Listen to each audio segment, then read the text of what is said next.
सर्वतो मां पाहि पाहि समन्तात् त्वं वाङ्मय त्वं चिन्मयः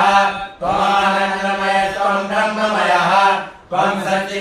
सच्चिदानन्दज्योतिः त्वं प्रत्यक्षं ब्रह्मासि त्वं ज्ञानमयो विज्ञानमयोऽसि सर्वं जगदं तद्यो जायते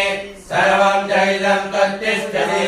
सर्वं जगदं त्वयैवेष्यति सर्वं जगदं त्वयि कृत्येते त्वं भूमिरापो नलो निलो नभः त्वं चत्वारि वाक्यकारि त्वं गुणत्रयातीतः त्वं कालत्रयातीतः त्वं देहत्रयातीतः त्वं मूलाधारस्योऽसि नित्यं त्वं सचैत्रात्मकः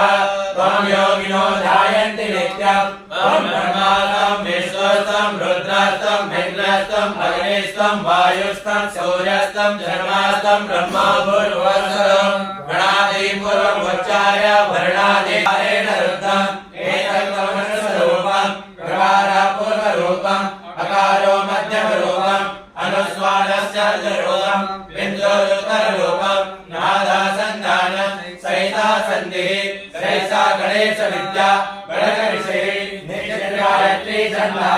श्रीमहागणपतिर्देवता ॐ गं गणपतये नमः एकदन्ताय विद्महे वक्रतुण्डाय धीमहि तन्नो दन्ति प्रचोदयात् एकहस्तं चतुर्हस्तं पाशमङ्कुशधारिणीम् अभयं वरदं हस्ते बिभ्राणां मूषकध्वजं प्रभक्तं लम्बोदरं शूर्पं कर्णकं रक्तवासरं रक्तवर्णानुयुक्ताङ्गं रक्तपुष्पेण सुभूषितं भक्तानुकम्पितं देवं जगत्कारणमच्युतम् आविर्भूतदृष्ट्यादौ प्रकृतिपुरुषात्परम् एवं ध्यायन्ति यो नित्यं स योगी योगिनां परः नमो ब्रह्मणे नमो गणपतये नमो प्रमदपतये नमस्ते लम्बोदराय एकदन्ताय विघ्नविनाशिने शिवसुताय श्रीवरद